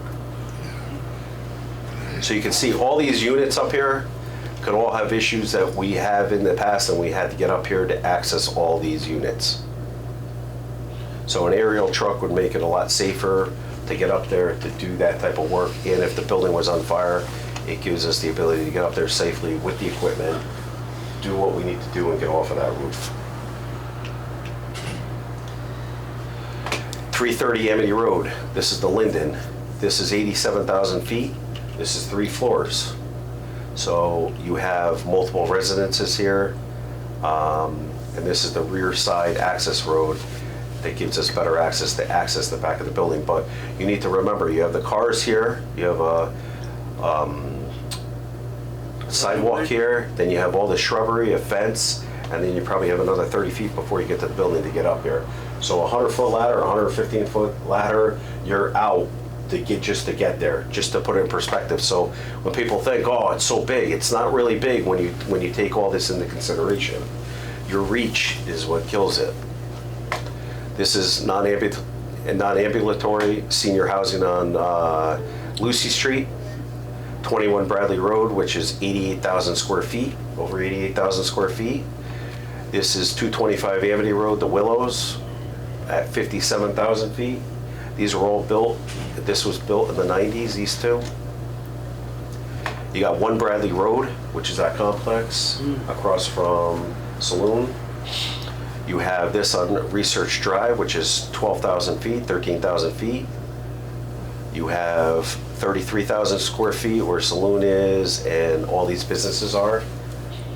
And the GCC is 145,000 square feet. So we had a fire here at the GCC, and this building was built pretty good. It had steel, concrete, and this building is fully sprinklered. When we had this fire in the sauna area, it melted the beam and heaved the concrete on the floor above. So if that was solely wood, that fire would have gone right through the roof on that building. We did call Orange for this, for their ladder truck. And New Haven's truck was not available. Orange came. It took them 20 minutes to get here from, they're coming off the post road. Here's some other buildings, just so you have an idea. Church of Latter-day Saints on Racebrook Road, Trinity Church on Center Road. You got Racebrook Country Club, 50 in Research, which we looked at, 198 People's M&T Bank. So why do we need a 100-foot ladder truck when we had a 50-foot ladder truck, 55-foot ladder truck before? Because technically we're supposed to be 1.5 times away from the building when we set the truck up, because it's called a collapse zone. So if the building were to come down, we're not jeopardizing firefighter safety or the truck getting damaged. So our building height in town was 45 feet before the zoning change. Right now, the zoning change does not have a height requirement on it anymore. So that 45 feet could be higher than 45 feet. And we just learned that from 804 Fountain Street. Even though we want to change zoning back, or they're looking to do that now, that is still a possibility. Same thing, residential was 35 feet. Now it doesn't dictate a height. It dictates, I think it's 2.5 stories. So instead of having, years ago, you used to have 9-foot and 8-foot ceilings, or 8 foot on your first floor and 8 foot on your second floor. Now we have houses that have 10 foot on the first floor and 10 foot on the second floor. So that adds another 4 feet, plus it adds whatever type of roof they put on. So it could add another 12, 14 feet of roofing above us. Is there a meeting tonight to discuss this There is. very same issue, right? There is. Okay. So, but this is another building on Research Drive. This is the old Bear building. So you can see what we'd have to do. That truck would almost have to be in the road to do that, unless we put the truck in the collapse zone to get up to the roof. But this is another building, you would have to throw a ground ladder from here all the way up, and then you'd have to carry a roof ladder on your shoulder up, and you'd have to heave it up the roof and then jump from the ladder that's up against the building, jump up, grab up, and bring a saw up there to cut a hole in the roof. This is a house, so once again, I said 35 feet. That zoning reg doesn't exist anymore. Now it calls for 2.5 stories. So that could be 40 feet, could be 45 feet, whatever it wants to be. You have to be 52.5 feet away if we were 35 feet. So most homes are like this now. So mutual aid, like we talked about, we have mutual aid agreements with Bethany, Orange, Seymour, Prospect, Ansonia, Derby, Oxford, and Hamden. There's supplemental power and manpower and apparatus, and we don't depend on them for first-line apparatus, and they don't rely on us for first-line apparatus. Usually your first trucks in are the ones setting up and you're going to do it. They're more for support, and we'd be more for support for them too. So by waiting, and we've proven this fact with a ladder truck from Orange with the JCC fire, took over 20 minutes to get there. By that time, we still used it, but it wasn't practical at the time when we needed it. New Haven, when Mike Grant was in, I talked to Mike Grant for a while. He actually came with us back in 2017, and the only way, and it could have changed, but the only way that we would get a ladder truck out of New Haven was if they weren't busy and the truck wasn't tied up. But even so, even if they could do it, that truck would be coming off of Grand Avenue and even going lights and siren and take over 20 minutes to get up there. And wouldn't they have to go around to get to that new apartment building? Would they have to come up Amity Road? Well, they could Because go they on could get- Fountain Street, but you're Wait, still yeah, but talking there's way the- to Fountain. The overhang. You're talking What about the about the overpass? Can they get past the overpass with the truck? That, I don't know. That's a good question, I don't know. They may have to go around. But you can see, this is Fire Bethany had, we assisted them with 2 tankers. So this is the truck we're currently proposing. So 2024, 2025, 115-foot T-Rex was delivered in June of 25. It's actually sitting in an empty firehouse right now. Hasn't been put in service. So is that 3,000 gallons of water? No, 300-gallon water tank. Water tank. Yep. 2,000 GPM pump, meaning we can pump this truck 2,000 gallons, where if we look at the trucks we've been buying 2250 pumps. So We've been buying 2,000 gallon per minute pumps. That's the new common thing. Faster setup time, so this truck, we could probably deploy the aerial in approximately 2 minutes. Get the outriggers out, set up, get the truck leveled, and get the stick up and then get the basket up in the air, where the other truck takes roughly 5 to 6 minutes. It takes multiple personnel. We could probably do this in under 2 minutes with 1 or 2 people. Cost of the truck, 1.9 million they're looking for, and it comes with a full warranty. So our warranty would be just transferred from Easton, which is Rosenbauer, over to us. And then If what we were to expenses- purchase, if we were to purchase this truck today, the exact same truck today, we would see it in 4 years, and the approximate cost right now of that same truck is $2.6 million. What additional expenses would the town have to incur, or the department, to get it up and running? Nothing. The So in that, lettering, the- in that 1.9 million, they figured on re-lettering the truck. They did. They figured on the front bumper, the grill has to be changed out because it says Easton, it would have to say Woodbridge. And basically recertify the truck for us. How to pay for it? What's that? How would you pay for it over a certain amount? We of would years? pay, so it's coming up when we see it. Oh, sorry. John, the No. warranty starts the minute we buy it. So the warranty, You said so the warranties. warranty's transferable, so there's lifetime on some things. Got it. There's 5-year, 10-year, depending on paint is. When it goes in service or when you purchase it? It's probably When already it's started. already started, the Right. warranty just transfers over. But you said this has never been in service. Has never been in service, but they took delivery of it, so once you So take when you take delivery of it. delivery, okay, So it's that- basically that was- June of 25 is when the warranty starts. These are just some pictures of the trucks, of the truck. And what is the warranty? So the warranty, it's all different. So you got lifetime, structural, you have, what's it, 5 years on the engine, or 10 years on the engine? 5 years on the powertrain, 2 years bumper to bumper. Yeah, 10 years on paint. So it's not one warranty, that, like your car covers everything. It's all laid out. break it up. Yes. This is the back compartment. This would be this compartment. These are where the ladders go in. So to carry a 35-foot ground ladder, like we talked about. And then this would be an extension ladder. These are roof ladders, a little giant, some pike poles, stuff like that. These are your controls for your outriggers. Have we gone to look at it? I went up there, I put eyes on it on Friday. You did? Yeah.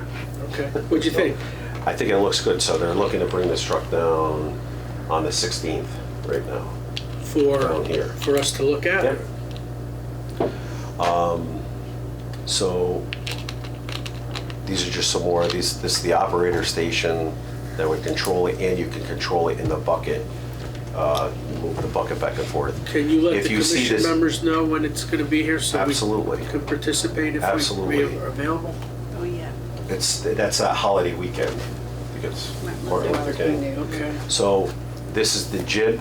So not all trucks come with this. This truck comes with a jib.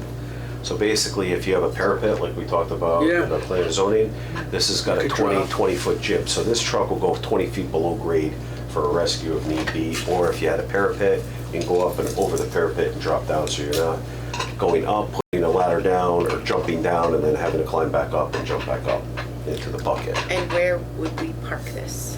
This truck is 8 feet shorter than the current truck we have, so it'll go right in the back. How do we get rid of the old truck? We would turn around and sell it. And when we sell that truck, we'd be looking for that money that we'd sell the truck to purchase loose equipment for this truck. So we wouldn't exceed the $1.9 million number. When you say loose equipment, just help me appreciate. Axes, pipe poles, Halligan bars, We couldn't stuff take like them off that. the other truck? or The other just truck is different? 1992, so Too the old. stuff it's Okay. not worth it. Understood.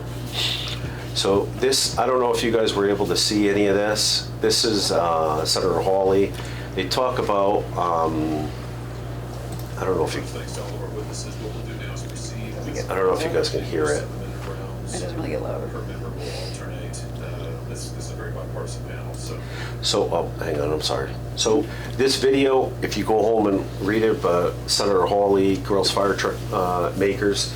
So basically, there's 3 manufacturers that cover like 80% of the market, right? So what's happened is, and he goes into it, and there's a massive $4 billion backlog on trucks on some of these fire truck manufacturers, and people are having problems where they order trucks, and they were promised 2 years, truck didn't come, they had to go out and purchase a used truck in the meantime, and their truck's still not done, and it's 5 years later. So, but he goes on and talk about, and he grills them about how pre-COVID, we could buy a truck, an engine for under $1 million, $750,000, $800,000. Now today, that same truck is $1.3, $1.4 million for an engine, and there's a 2 to 3 year backlog where before COVID, we were looking at roughly 1 year, 12 to 14 months. And before that, it was 280 days, under a year. Now they're talking 3, 4, 5 years out, and there's escalators built into these things. So if you buy the truck today, let's say our truck is $2.4 million, and our truck is 4 years out. In year 3, they're gonna start to build it at some point. If that truck goes up 10, 15% in those last 3 years, you have the opportunity to spend another, let's say, $200,000, $150,000, $200,000, or to keep it, or you got to find $150,000, $200,000 to cut out of a truck, which is almost impossible to do at that point. Or you could pull your name and you don't purchase the truck, you lose your position in line, and then you restart all over again. Yeah, I don't think anyone has questions about the delays and the fact that this would be a benefit because we would get it for less money and get it much quicker. And why do they have 2?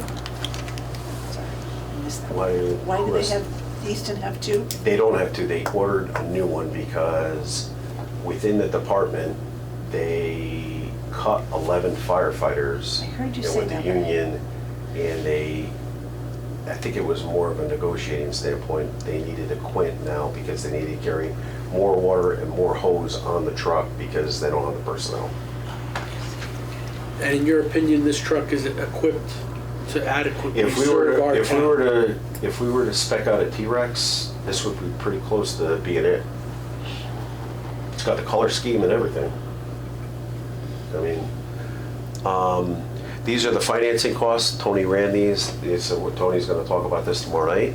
So if we did a 10-year term, our cost would be $235,420. Where if we looked at our capital budget, we just paid off engine 3 at $175,000. So we'd be looking at a net cost of probably roughly $60,000 difference, and we'd walk away with an aerial. If we turned it over 10 years, and then you can see the 7 years and then the 5 years. Difference is the interest rate goes up, and then the interest would go up. But this is a very attractive number, especially when you're talking that number, where we'd be looking at a bigger number if we were to buy a truck not like this, just a regular tower truck. We'd be looking in the area of probably $2.3, $2.4 million right now.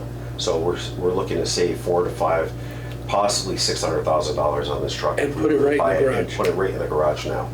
So this is almost a no-brainer. Yeah, Plus the interest too. I mean, you could picture a Plus- 10-year note on On the 2. 2.5 mil Yeah. instead of the 1.9. Right. I mean, sorry. So- Sorry. But No, if no, I you think look that at- would be helpful to if- show the interest that's being saved. If you look at used trucks,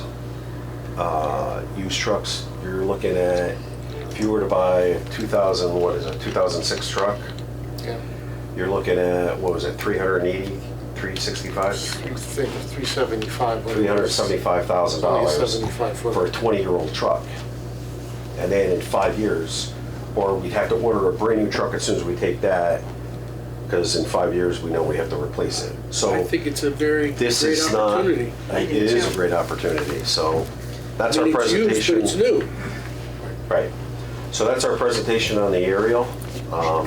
We're gonna present this tomorrow night, as long as you guys are okay with it. We'd like to have all of you there tomorrow night at 5 o'clock to support this, and tell the Board of Selectmen that you guys support this. Hopefully you do. So are there any questions or anything you think we should add, delete to the slides? This truck also would run to over, we said it ran 65 times last year. The new truck would run over 200 times a year. So it'd run a lot more. I would just say if there is a way to figure out what the interest would be, like like today's dollars on the 2.9. on the, Or the on other- the new truck waiting 4 years and then paying interest over 10 years. So I could ask Tony. Tony ran all these numbers. Yeah. So- Yeah, see, just see if he can do that, because Sure. I think that would be A persuasive. nice comparison. Yeah, So you wanna run it at what, 2.4 million right now? If that's the whatever it number. would be right now, yeah. Yeah. And then 10 years interest starting in 5 years.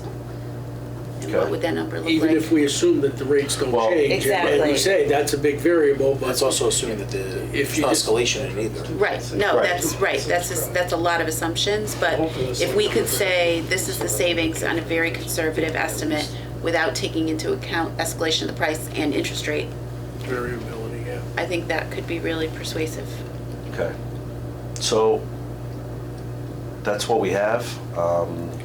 Anybody have any other questions or thoughts? No, I think it's a Guys, great opportunity. this is Yeah. a really good opportunity. Like, this doesn't happen that often. So, and this. How do we know this truck is gonna be there? Like, are they So- marketing it to other They are not doing that departments? right now. We'd be buying it from the dealer as it stands right now, and that may change, but we're buying it from the dealer, and And they're holding it for us, they're that's the holding question. it, they're That- holding it that's my right now. question. They're holding it right now for us, but we have to make a decision in the next couple of weeks, otherwise they can't hold it. They're gonna turn around Yeah. and sell it. Even, guys, even if we were to buy that truck for 1.9 million, I think we could sell it for even more. That's how in demand we are. That But we other need it. departments, we do, we need it We right need now. it.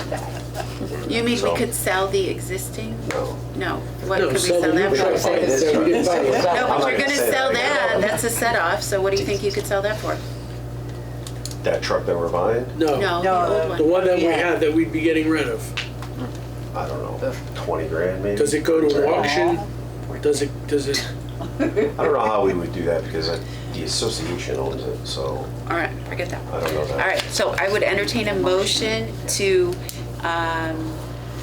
recommend that the Board of Selectmen, Board of Finance purchase and acquire this aerial truck For 1.9. for 1.9 million Not as to exceed presented, 1.9. not to exceed 1.9 million as presented. Do I have a motion? I'll make a motion. Do I have a second? I'll second. Any further discussion? All right, all in favor, aye. Aye. Aye. Any opposed? Any abstentions? Motion passes. Can you guys be here for a 5 o'clock meeting tomorrow? I would entertain a motion. We will do our level best, Where are won't we we, meeting? everyone? What's that? At Town Hall. May meeting room. It would be grateful and appreciated if you guys could come and show support and stand up there with us. Do you have anything you want to add back there? You know, I don't want to say that we had this opportunity years ago to do the same thing. Yeah. And that number was 8:50. 850 or 910. And With all basically the same equipment on it. truck. And we just walked away from it. I think we should say that. What year was Yeah, this? I mean, we This was- can't, Well, we walked away because we couldn't get it approved 17. by the Yeah. town, or Board we of Finance, decided. Board of Selectmen approved that Board of Board Finance. of Finance didn't approve it So because it's under they 10 thought we years didn't ago. need one. Yeah. In our pink double. So this, That's how the we went truck, out and got. so just to talk about it, Yeah. I actually Yeah, have now. pictures of it. It's the exact same truck as this, different color scheme. And at the time, brand new, that truck was 1.5 million. And we made a deal, it was 3 years old, and we made a deal for 910,000 with the equipment on it and everything. So I don't Blue and think, yellow. I don't think that's a bad thing to So- remind. We What's that? feel like, Blue and yellow. Blue we and feel yellow. like we made a That's West mistake Haven last colors. time, Yes. and we shouldn't repeat it. This truck is brand spanking new, too, Right. 2025. There's a big difference, too. Yeah. I don't think. The other truck was just about brand new, too, 3 years old, and it didn't really move. I think you say right now you have to pay the $1 million tax. Do you want to pay the $2 million tax? That's what I would say. I mean, I still think the interest is the killer. Yeah. because you're gonna start payments, just like you said, who knows what the rates are gonna be. Yeah, I don't think they're gonna be any less than they are now. You know, going forward 5, 6 years, I mean, it's a 6 years out. cycle. In 10 years at that, I can only imagine what that could be. That wasn't. And the maintenance costs that would be associated with this truck for 5 years. Sure. For that one. Yeah. yeah. It's gonna be significant. You wouldn't have to do the pump repair, the hydraulic repair that we're looking at Yeah. now. And you You go, would have this. you spec out a truck now, Yeah. they don't guarantee the final number. You're Right. not paying it this They'll year, tell you, next year. they'll escalate it if they So have we're to. not paying until You could be 3 2030. years in and they say, hey, look, 2031. we have to raise it up. And if you don't want it, you just give the truck to somebody else. Time out. You cannot So base there's it the on. That's in that video. Okay, so the capital That budget we she brought approved up did not earlier. include I mean, this it's truck. pretty interesting. That was my question to you. The capital budget includes a truck, not this truck. So it'd have to be revamped. But we can't do that until they decide on what they're gonna do. But we can't approve both. You can't approve both because one would cancel out the other. One is cheaper than the other. No, but we can't approve both. You cannot not approve an aerial truck if this truck gets passed on. We just voted to approve the budget with another aerial truck purchased in 2031. Yes, so if you were to purchase this truck, we would write a memo stating that we are taking the other truck Okay. out Out of of the- our out of the budget. capital budget. We'd amend it. Right, that's all we do. We'd amend it. Yep, And I think you present that if this new purchase is approved. that's the only way to do it. We'll amend the capital budget so that it doesn't. By the time the include budget aerial meeting truck. comes around, we're gonna know because we're going to budget meetings in like January 22nd, 26th, something Yeah, like but that. we don't do anything as a commission after this. This is it. Well, this is still your budget, so you should come to the I operating don't budget mean and we capital don't budget. come. I No, mean, this, well, we voted to approve We it. can, yes, but we can amend, if the town opts to move this way, we would amend our budget to eliminate Okay. the truck that's in the budget and go with this current truck. All right, And then I'm fine with that. Tony would have to figure out, because we don't even know the numbers until they decide if they want to do a 5-year, The 7-year, 10-year. The term. Right, we can't put a number in. Okay, we're moving on. So who picked the interest numbers for the varying terms? Tony Tony Jennings, usually. the finance director. Based on, like, What? did he go to the market and Yeah, he say? did. He did, okay. He went to the banks they use, and this is the number they came up with. Yeah. All right, we voted to approve that. We're going to move on to the meeting dates. Did everyone get a chance to look at that? Does anyone have any issues or? No. Okay. All right, can I have a motion to adopt the meeting schedule for 2027? I'll make a motion. Second? I'll second. I'm giving that one to Lena. Any Okay. further discussion? Hearing none, all in favor say aye. Aye. Any opposed, any abstentions? Motion passes. Okay. And with that, I would accept a motion to adjourn. So the next meeting date is January 24th. January. The 21st. Yeah. Because the holiday is a Monday, so that's a Wednesday. All right, is that okay with everyone? All right, I accept a motion to adjourn. Oh, I'll make a motion. Second? I'll second. All in favor, say aye. Aye. Aye. Any opposed, any abstentions? Motion passes. All right, thank you, everybody.